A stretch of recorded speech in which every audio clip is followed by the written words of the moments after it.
use of shareware software is different from that of freeware software. Differentiate between copyright and licensing. Define cyber ethics, cyber safety, and cybersecurity. State the purpose of cookies. Tabulate the different phases of cyber ethics evolution. List precautions that can be taken to ensure cyber safety.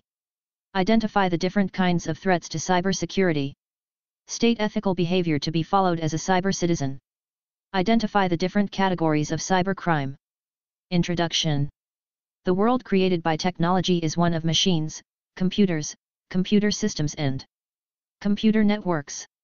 Add to that the human component and one has a world of diverse cultures and social practices that is often referred to as cyberspace. Cyberspace is a man-made world that is constantly evolving. It differs from the static physical world as it has no boundaries, no geographical mass, and of course, no gravity.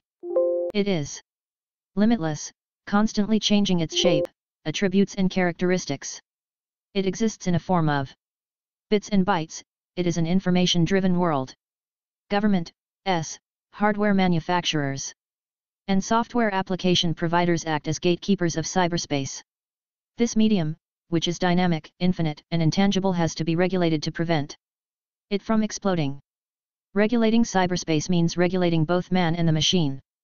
There is ethics, safety, and security involved. Ethics represents personal choice. It's the set of acceptable behaviors in a given culture. It's not just a list of rules but the code of conduct by which a society chooses to live. Safety refers to safe practices and security is the additional tasks carried out to ensure safety. 110. Information and computer technology. The first is a moral choice, the second a behavioral code, and the third involves active participation. In cyberspace we have cyberethics, exploring appropriate and ethical behaviors related to online environments and digital media. It includes plagiarism, bullying, and hacking to name a few. Cyber safety, defining how one operates online. It includes rules guiding how to keep personal information safe and limited. Cybersecurity, involving tasks undertaken on the computer to keep it secure from people who wish to harm it or use data stored on it unlawfully. This includes installing virus software and firewalls. Before we study these in greater detail, there are certain fundamental terminology and concepts that must be understood. 1. Basic terminology. 1.1 Copyright and license. Copyright is about protecting original expression. Copyright arises as soon as a work is created. A software copyright protects all source code, written text materials, graphic images/designs, drawings, any linked sound, video files, or films. A copyright owner has 5 exclusive rights. Fix or store the information in a tangible form. Reproduce the copyrighted material. Sell, rent, lease, or otherwise distribute copies of the copyright work to the public. Publicly perform and display the copyrighted material. Prepare derivative works based on the copyrighted material. License is the permission granted by the holder of a copyright to another to use an original work. It states under what circumstances and to what extent the original work can be used, changed, or distributed. It may include a period of time, a geographical area, renewal provisions, and other limitations.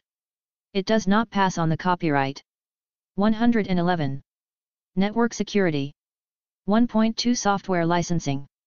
A software license is a legal agreement about an application. It is between the software producer and the end user and is an important part of the legally binding contract between them, or rights owner, and the end user. This is to ensure recognition of the rights of the owner on his creation. It specifies how the application may be used and defines the rights of both the producer and the user. 1.3 Open source, freeware, and shareware. Open source software, OSS, is computer software with its source code made available. It is very often developed in a public, collaborative manner. A license for open source's software allows the end user to study, change and distribute the software for any purpose. Some copyrighted software is made available for use, free of charge for an unlimited time. These are called freeware. The copyright still remains with the producer/owner for any future development. Shareware are copyrighted software that can be shared for a limited on a trial basis with the understanding that if the user decides to use it, he will pay for it. 1.4 Types of software licenses. Proprietary license, where the copyright stays with the producer and the user is granted the right to use the software. New general public licenses, which are agreements under which open source software is usually licensed. It allows end users to change the source code, but the changed code too must also be made available under a new GPL license. End User License Agreement, EULA, indicates the terms under which the end user may use the software. Workstation licenses are licenses that permit the installation of an application on a single computer. Before installing it on a different machine, the software must be removed from the first machine. Concurrent use licenses permit the installation of the software onto multiple machines as long as the number of computers using the software at the same time does not exceed the number of licenses purchased. 112. Information and Computer Technology. Site licenses permit the use of software on any computer at a specified site. Unlimited. Site licenses allow the installation of the software on any number of computers as long as those computers are located at the specified site. Perpetual licenses come without an expiry date and allow the software to be used indefinitely. Non-perpetual licenses lease the software for use for a specified period of time, usually annually or sometimes biannually. Users are required to remove the software from their computer if they cease paying the license fee. License with maintenance offer maintenance or software assurance along with the original license fee. 1.5 Cyber Law. Cyber law is a new branch of law and is growing very fast. It establishes norms of accepted human behavior in cyberspace. There are three basic building blocks of cyber law. Netizens, who are the inhabitants of the internet and use it as an extension of their physical world. Cyberspace, which is a man-made machine world, reshaping itself periodically. Technology.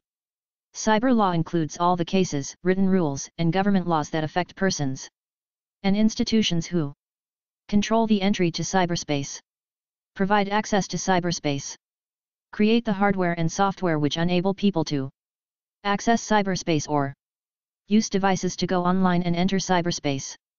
Laws governing e-commerce, online contracts, copyright, trademark, business software, patenting, e-taxation, e-governance and cybercrimes all fall within the meaning and scope of cyber law. 1.6 Cookies. Cookies allow a visited website to store its own information about a user on the user's computer. 113. Network security.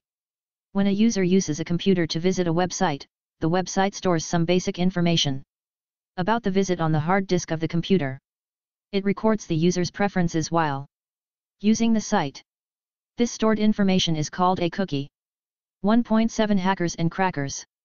Hackers are people with computer programming skills who use their knowledge to gain unauthorized access to data in a system or computer. Crackers modify or disable features of a software application. They usually mean to harm the software, the hardware using this software, or the end user of the software. Both hackers and crackers can also work on the ethical side when they use their skills to prevent cybercrime and help the law keepers. 1.8 Firewall. A firewall is a program or hardware device that filters the information coming through an internet connection to a network or computer system. If incoming information does not pass the rules stored in the firewall, it is not allowed through. 1.9 Cyber ethics. The explosion of social networking and the common practice of sharing and posting of information online have changed the way people communicate. Users must understand their responsibilities for conducting themselves online. An important component of that is cyber ethics. Cyber ethics refers to the code of responsible behavior on the internet. Basic cyber ethics must be followed to be good cyber citizens. Cyber ethics began in some form in the 1940s. It examines the impact of not only the internet or computing machines but also private computer networks and interconnected communication technologies. 114. Information and Computer Technology. The evolution of cyber ethics can be categorized in 4 distinct phases. Phase: time period, technological features, associated issues. I-1950s to 1960s standalone machines. Large mainframe. Computers. Artificial intelligence. Database privacy. 1970s to 1980s mini-computers. PCs. Privately owned. Computer networks. Problems of Phase I. Intellectual property. Software piracy. Computer crime. Privacy and exchange of data. 1990s present Internet. The World Wide Web, www. Problems of Phase I and II. Concerns about free speech. Anonymity. Legal jurisdiction. Virtual communities. For present, near. Future. Convergence of information and communication. Technologies. Nanotechnology. Research. Genetic and genomic research. Problems of Phase I, II and III. Concerns about artificial electronic agents, bots, with decision-making capabilities. Biochip implants. Cyber ethics must be practiced at every level of computer use, from the novice user to an information technology professional whose job requires significant use of online resources. Those who use the Internet must follow ethical practices in every aspect of its use. Anyone can communicate at any time, with anyone, anywhere over the Internet today. This can have negative consequences. Anonymous posting to blogs, websites, and social media can encourage bad behavior, as it does not identify the person who commits the action. With the widespread availability of mobile phones and Internet access, bullying and harassment can be conducted through cyberspace. Developments in electronic media offer new platform for bullies and allow cyberbullying. Cyberbullying. 115. Network security. Uses Internet service or mobile technologies, such as email, chat room discussion groups, instant messaging, web pages or SMS, text messaging, with the intention of harming another person. The actions can range from cruel or embarrassing rumors to threats, harassment, or stalking. The effects can be far-reaching and long-lasting. The same rules of right and wrong taught to a child while growing up needs to be applied to cyberspace. Do not do something in cyberspace that you would consider wrong or illegal in everyday life. Do not use rude or offensive language. Do not lie about people, send embarrassing pictures of them, or anything else to try to hurt them. Bullying. Do not use someone else's password or break into his computer. Do not copy information from the Internet and claim it as yours. Plagiarism. Obey copyright restrictions when downloading material. Do not try to make someone else's computer unusable. 1.10 Cyber safety. Identity theft is a growing problem and a very troubling one. The concept is rather simple, though the process can be complex, and the consequences for the victim can be quite severe. The idea is simply for one person to take on the identity of another. This is usually attempted to make purchases, but identity theft can be done for other reasons, such as obtaining credit cards in the victim's name, or even a driver's licenses. If the person responsible for the theft obtains a credit card in someone else's name, then he can purchase products and the victim of this fraud is left with debts she was not aware of and did not authorize. One of the more common ways to accomplish identity theft is via a technique called phishing, which is the process of trying to tempt the target to provide personal information, which can be used to perform illegal actions. Another horrifying safety threat is stalking, which involves harassing or threatening behavior that an individual engages in repeatedly. It could mean following a person, appearing at a person's home or place of business, making harassing phone calls, leaving written messages or objects, or vandalizing a person's property. Such behavior should be treated seriously. Cyber safety addresses the ability to act in a safe and responsible manner on the Internet and other connected environments. These behaviors protect personal information and 116. Information and computer technology. Reputation. They include safe practices to minimize danger from behavior-based rather than hardware/software-based problems. In following cyber safety guidelines, a user will recognize online risks, make informed decisions, and take appropriate actions to protect himself while using technology. systems, digital media, and information technology. He would adhere to privacy and safety guidelines, policies, and procedures. Here are some cyber safety guidelines to follow. Set secure passwords and don't share them with anyone. Avoid using common words, phrases, or personal information and update regularly. Restrict access and make personal information secure to prevent identity theft. Be suspicious of unsolicited contact from individuals seeking internal organizational data or personal information. Verify a request's authenticity by contacting the requesting entity or company directly. Immediately report any suspect data or security breaches to your supervisor and/or authorities. Limit the amount of personal information you post. Do not post information that would make you vulnerable, such as your address or information about your schedule or routine. If your friend posts information about you, make sure the information is something that you are comfortable sharing with strangers. Be wary of strangers and cautious of potentially misleading or false information. Take advantage of privacy and security settings. Use site settings to limit the information you share with the general public online. Be suspicious of unknown links or requests sent through email or text message. 2. Not click on unknown links or answer strange questions sent to your mobile device, regardless of who the sender appears to be. Download only trusted applications from reputable sources or marketplaces. 1.11. Cybersecurity. The media gives a lot of attention to dramatic virus attacks, hackers, and other interesting internet phenomena. In spite of daily horror stories, however, many people lack an adequate understanding about the reality of these threats. 117. Network security. External threat to any system is not just hackers or crackers, but also malware and denial of service attacks. Malware includes viruses, worms, Trojan horses, and logic bombs. And there is the issue of internal problems due to misbehavior or simple ignorance. 2. Most attacks can be categorized as one of 6 broad classes. Malware, software that has a mischievous purpose such as virus attacks, worms, adware, Trojan horses, and spyware. This is the most prevalent danger to a system. Malware is discussed in detail later in the lesson. Security breaches that attempt to gain unauthorized access to a system including cracking of passwords, changing privileges, breaking into a server.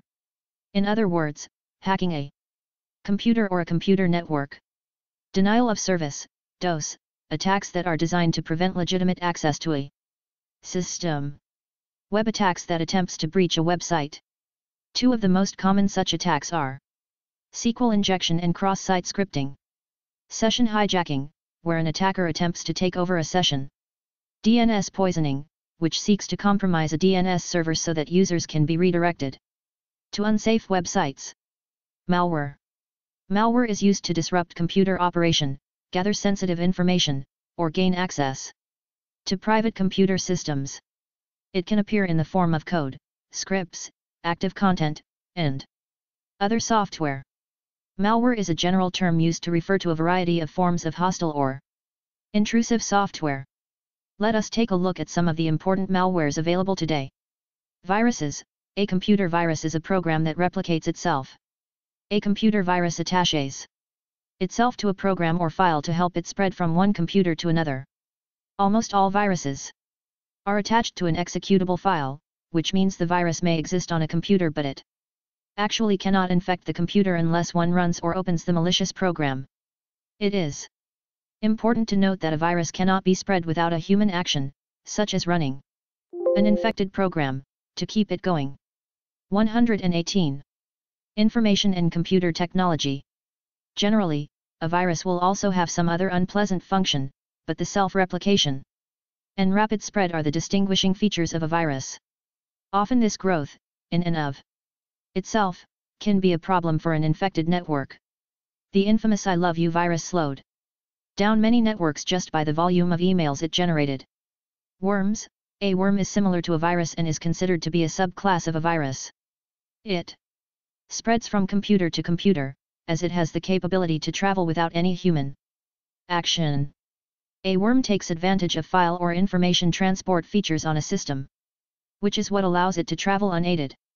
Worms cause harm to the infected network, whereas viruses corrupt or modify files on a targeted computer. In recent worm attacks, such as the much talked about Blaster worm, the worm has been designed to tunnel into a system and allow malicious users to control the computer remotely. Adware refers to computer software that is provided usually for free but contains advertisements. It automatically renders advertisements in order to generate revenue for its author. Trojan horses. A Trojan horse is a program that looks straightforward and safe but actually has a malicious purpose. At first glance it will appear to be useful software but will actually do damage once installed or run on a computer. It is often used to deliver a virus into the system. One of the earliest and most widely known was Back Orifice. Spyware. Spyware is simply software that literally spies on what is being done on a computer. Spyware can be as simple as a cookie used by a website to record a few brief facts about a visit to that website, or spyware could be of a more dangerous type such as a keylogger, a program that records every keystroke one makes on a keyboard. The do's and don'ts of network security. Pay close attention to website URLs. Pay attention to the URLs of websites you visit. Keep operating system, browser, antivirus and other critical software up to date. Security updates and patches are available for free from major companies. Turn off the option to automatically download attachments from your emails. Save and scan any attachments before opening them. If you have to open an attachment before you can verify the source, take the following steps. Be sure your antivirus software is up to date. Save the file to your computer or a disk. Run an antivirus scan using your computer's software. 119. Network security. 3. Cybercrimes. Now that we are familiar with a number of network security concepts and vocabulary, let us take a look at where all this is leading. With enhanced technology, cybercrimes are the norm today. Cybercrime may be defined as any illegal act that involves a computer system, or computer network. It is any illegal act for which knowledge of computer technology is essential to execute, investigate, or implement. 3.1 Types of cybercrimes. Cybercrime can be categorized as given here. General intrusions. Hacking, spyware, phishing, pharming. Sending computer viruses and worms to invade computers. Causing denial of service attacks. Creating bots, Trojan horses, zombie machines. Nuisances, usually nonviolent activities. Sending spam. Changing web page text and images. Redirecting websites. Personal identity theft, using someone else's name or credit. Phishing for private information, passwords, code numbers. Making unauthorized purchases with stolen credit cards or ID. Destroying personal reputation. Damaging personal credit ratings. Theft of intellectual property, stealing ideas or creations of others. Downloading copyrighted music and videos. Plagiarism, cheating. Software piracy. Physical or mental damage. Cyberbullying, harassment. Cyberstalking. Sexual exploitation of minors, child pornography. 120. Information and computer technology. Terrorism. Stealing military and private industry secrets, espionage. Brainwashing and recruiting new followers. Building terrorist communications network. Some of these we have already talked about in the lesson. You could find out information about the others from other sources. This is just an introduction to get you going. General intrusions. Case 1. Sending computer virus/worm to invade computers. The eLoveAU virus comes in an email note with "I love you" in the subject line, and contains an attachment that, when opened, results in the message being resent to everyone in the recipient's Microsoft Outlook address book and, perhaps more seriously, the loss of every JPEG, MP3, and certain other files on the recipient's hard disk. Because Microsoft Outlook is widely installed as the email handler in corporate networks, the eLoveAU virus can spread rapidly from user to user within a corporation. On May 4, 2000, the virus spread so quickly that email had to be shut down in a number of major enterprises such as the Ford Motor Company. The virus reached an estimated 45 million users in a single day. The attachment in the eLoveAU virus is a VB script program that, when opened, for example, by double-clicking on it with your mouse, finds the recipient's Outlook address book and resends the note to everyone in it. It then overwrites, and thus destroys, all files. Of the following file types: JPEG, MP3, VPOS, JS, JSE, CSS, WSH, SCT and HTA.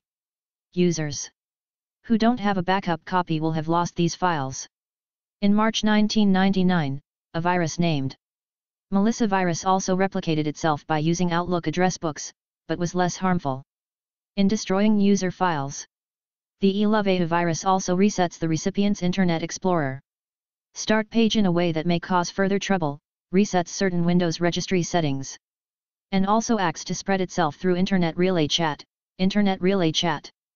The creators Riamel Ramores and Onel de Guzman created this deadly virus on May 5, 2000, but were lucky to escape prosecution due to lack of rules for arresting people for writing malicious code in Philippines.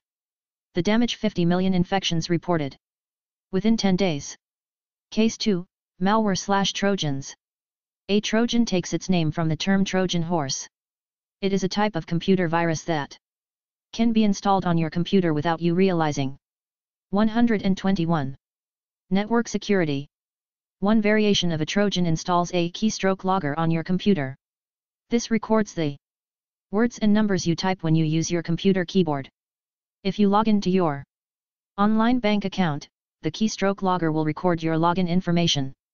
More sophisticated Trojans insert a pop-up page in front of your genuine online banking page, and then try to trick you into making a payment to someone else's account. Other types of malware are able to insert extra fields, not normally found on your online banking website. It is suggested that you should use Virtual Keyboard while doing net banking. Virtual Keyboard is an online application to enter password with the help of a mouse. The Virtual Keyboard is designed to protect your password from malicious spyware and Trojan programs. Use of Virtual Keyboard will reduce the risk of password theft. Case 3, Stealing Internet Username and Password. Vivan and Arpit of a reputed computer training institute sent emails to different banks offices purportedly from reputed senders like Microsoft Support Team, VSNL Helpdesk, etc. with the subject line "Double your internet speed." Actually, they sent some sort of Trojan sniffer in the guise of these executable files. When recipients ran the file, a software called Dial-Up Security became resident in the computer memory and started working whenever the user booted the computer. When the user accessed the internet, the Trojan captured the username and password fields from the dial-up screen and sent a mail to the culprits in encrypted form. Case 4, Email Fraud. Diploma Scam. Quick degree scams. Get your degree in 30 days. No studying required. Turn your experience into a degree. They say they are accredited and the degree is legal and meaningful. That's part of the scam. The existence of unaccredited, substandard, and/or fraudulent post-secondary education, college, university, graduate schools, providers is a global phenomenon, as is the existence of unrecognized and/or fraudulent accreditors. The credits and degrees awarded by these unaccredited or sham diploma mills are not going to be recognized by legitimately accredited institutions, official professional licensing authorities, recognition authorities, or reputable employers. 122. Information and computer technology. And when the scam is exposed that you purchased your degree, you'll be out on the street and no one will hire you. You may make the cover of a newspaper, exposed as the worthless hack you are for attempting to buy your degree. You may make a list of people who have purchased scam degrees, that we're working on right now. Personal identity theft, spamming, redirecting websites and phishing. Case 5, Phishing. One financial institute registered a crime stating that some persons, perpetrators, have perpetrated certain acts through misleading emails ostensibly emanating from a national bank's email ID. Such acts have been perpetrated with an intent to defraud the customers. The investigation was carried out with help of those emails received by the customers of that financial institute and arrested the accused. The place of offense at Vijayawada was searched for the evidence. Their one laptop and mobile phone was seized, which was used for the commission of the crime. The arrested accused had used open source code email application software for sending spam emails. He has downloaded the same software from net and then used it as it is. He used only VSNL emails to spam the email to customers of financial institute because VSNL email service provider do not have spam box to block the unsolicited emails. After spamming emails to financial institute customers, he got the response from around 120 customers, of which 80 are genuine and others are not correct because it do not have debit card details as required for e-banking. The financial institute customers, those who have received his email, felt that the email was originated from the financial institute bank. When they filled the confidential information and submitted that time, said information was directed to accused. This was possible because the dynamic link was given in the first page, home page, of the fake website. The dynamic link means when people click on the link provided in spamming email, that time only the link will be activated. The dynamic link was coded by handling the Internet Explorer. On click, event, and the information of the form will be submitted to the web server, where the fake website is hosted. Then server will send data to configured email address, and in this case email configured was to the accused email. So on submission of the confidential information, the information was directed to email ID accused email. The 123. Network security. All the information after phishing: username, password, transaction password, debit card number and PIN, mother's maiden name, which he had received through Wi-Fi internet connectivity of Reliance.com, which was available on his Acer laptop. This crime has been registered U/SU/Sector 66 of IT Act, SEC 419, 420, 465, 468, 471 of I.P.C. R/W sections 51, 63, and 65 of Copyright Act, 1957, which attract the punishment of 3 years imprisonment and fine up to 2 lakhs rupees, which accused never thought of. How does phishing happen? Phisher sets up a replica page of a known financial institution or a popular shopping website. Bulk emails are sent to users asking for their personal data like account details, passwords, etc. When the user clicks on the link, the replica of the website will open. Or while the user is online, a form will populate through an in-session pop-up. On updation, the data goes to Phisher's post, which the user is redirected to the genuine website. Phishers have refined their technology to launch sophisticated attacks and use advanced social engineering techniques to dupe online banking users. Case 6, Hacking. Mumbai police have arrested a hacker by name Kalpesh, name change, for hacking into a financial website.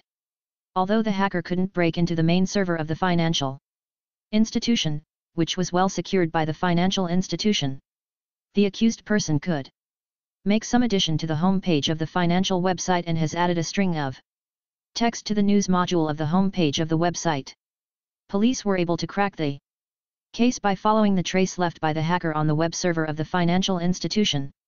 The financial institution has maintained a separate server for financial online transactions, for which utmost security has been taken by the financial institution. The website was hosted on a different server which comparatively had lesser security. The hacker Kalpesh, name changed, is a 10th pass youngster of 23 years old. He has done computer courses like CCNA, MCSE, etc. But he is a computer addict. He sits before the computer for almost 16 to 20 times each day. He has mostly used the ready-made hacking tools to hack into any website. He goes to a particular website on the web, which facilitates him to see the entire directory structure of that website. Then, using various techniques, such as obtaining a password file, he gets into the administrator's shoes and hacks the website. 124. Information and Computer Technology. A case has been registered against the hacker under Section 67 of Information Technology Act 2000 and under various sections of Indian Penal Code. Cyberstalking, cyberbullying, sexual exploitation. Case 7, Cyberbullying. In April 2001, a person from New Delhi complained to the crime branch regarding the website Amazing.com. He claimed, carried vulgar remarks about his daughter and a few of her classmates. During the inquiry, printouts of the site were taken and proceedings initiated. After investigation, a student of grade 11 and classmate of the girl was arrested. The Juvenile Board in November 2003 refused to discharge the boy accused of creating a website with vulgar remarks about his classmate. Case 8. Cyberstalking. There are a couple of reported cases, which speak of the position of the cyberstalking in India. The recent being the case of A. Name, who was recently arrested by the New Delhi police. He was stalking an Indian lady, B. Name, by illegally chatting on the website MIRC. Using her name, he used obscene and obnoxious language, and distributed her residence telephone number, inviting people to chat with her on the phone. As a result of which, B. kept getting obscene calls from everywhere, and people promptly talked dirty with her. In a state of shock, she called the Delhi police and reported the matter. For once, the police department did not waste time swinging into action, traced the culprit and slammed a case under Section 509 of the Indian Penal Code for outraging the modesty of B. Indian child, 2005. Both kind of stalkers online and offline have desire to control the victim's life. Majority of the stalkers are the dejected lovers or ex-lovers, who then want to harass the victim because they failed to satisfy their secret desires. Most of the stalkers are men and victim female. How do they operate? A. Collect all personal information about the victim such as name, family background, telephone numbers of residence and workplace, daily routine of the victim, address of residence and place of work, date of birth, etc. If the stalker is one of the acquaintances of the victim, he can easily get this information. If stalker is a stranger to victim, he collects the information from the internet resources such 125. Network security. As various profiles, the victim may have filled in while opening the chat or email account or while signing an account with some website. B. The stalker may post this information on any website related to relationship, posing as if the victim is posting this information and invite the people to call the victim on her telephone numbers to have services. Stalker even uses very filthy and obscene language to invite the interested persons. C. People of all kind from nook and corner of the world, who come across this information, start calling the victim at her residence and/or workplace, asking for relationships. D. Some stalkers subscribe the email account of the victim to innumerable pornographic sites, because of which victim starts receiving such kind of unsolicited emails. E. Some stalkers keep on sending repeated emails asking for various kinds of favors or threaten the victim. F. In online stalking, the stalker can make third party to harass the victim. G. Follow their victim from board to board. They hang out on the same BBs as their victim, many times posting notes to the victim, making sure the victim is aware that he/she is being followed. Many times they will flame their victim, becoming argumentative, insulting, to get their attention. H. Stalkers will almost always make contact with their victims through email. Letters may be loving, threatening, or sexually explicit. He will many times use multiple names when contacting the victim. I. Contact victim via telephone. If the stalker is able to access the victim's telephone, he will many times make calls to the victim to threaten, harass, or intimidate them. J. Track the victim to his/her home. Case 9. Cyberpornography. A student of a reputed public school was teased by all his classmates for having a pockmarked face. Tired of the cruel jokes, he decided to get back at his tormentors. He scanned photographs of his classmates and teachers, morphed them with nude photographs, and put them up on a website that he uploaded onto a free web hosting service. It was only after the father of one of the class girls featured on the website objected and lodged a complaint with the police that any action was taken. 126. Information and Computer Technology. Cyberpornography case. The first case of this kind, the Delhi Police Cybercrime Cell registered a case under Section 67 of the IT Act, 2000. Case 10, Social Networking. A 14-year-old girl received a Facebook friend request from an older man posing as a boy of her age. She accepted it out of curiosity. The girl was quickly smitten by the man's smooth online flattery. She didn't realize that he was one of the growing number of sexual predators who had found a new way to exploit the increasing obsession with social media. They exchanged phone numbers, and his attention increased with rapid-fire texts. He convinced her to meet in a mall, and she found him just as charming in person. They agreed to meet again. After telling her mom she was going to visit a sick girlfriend, she climbed into the man's minivan near her home.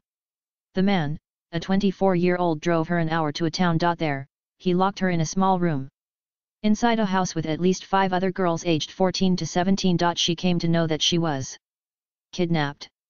She somehow managed to escape, but everyone does not get a chance. Ways to protect yourself on social networking sites. Limit who can see what you post.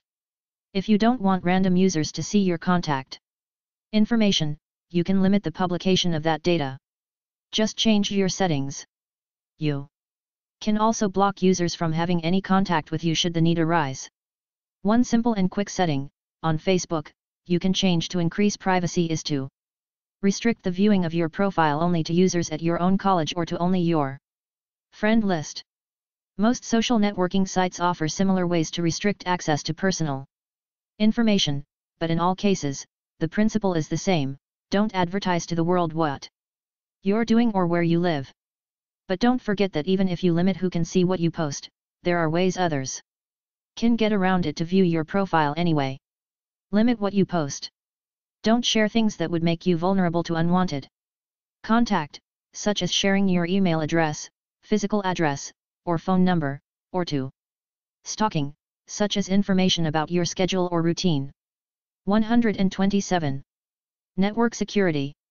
Also, if your friends or connections post such information about you, make sure the combined information on their pages is not more than you would be comfortable with strangers knowing. Finally, it's important to recognize that once you publish something online, it is available to other people and to search engines. You can't retract it. Even if you go back and remove the information from a site, it's always possible that someone has already seen it, and they may have saved a copy.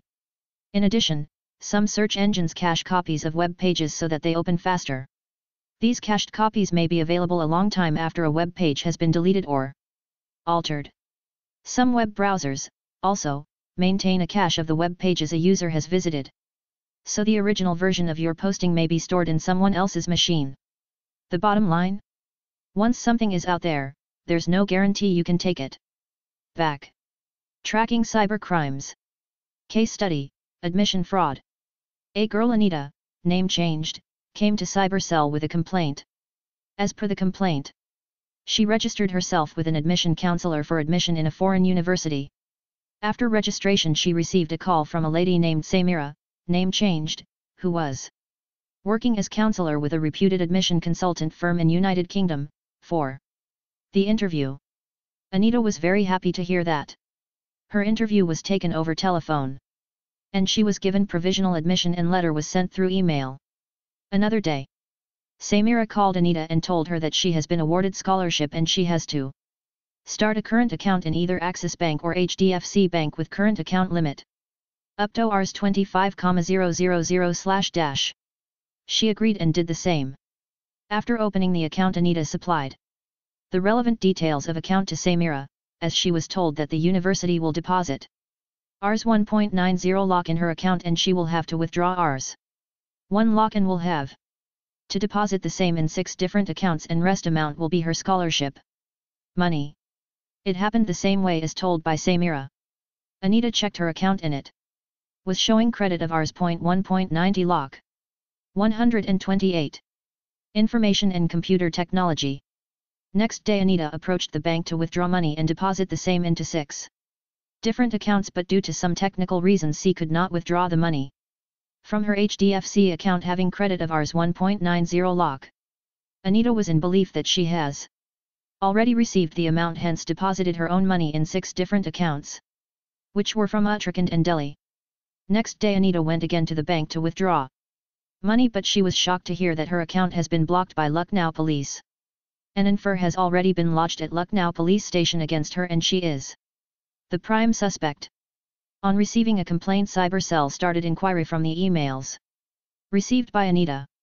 The full header analysis revealed IP address and the same was sent to mobile operator which ended to a mobile number.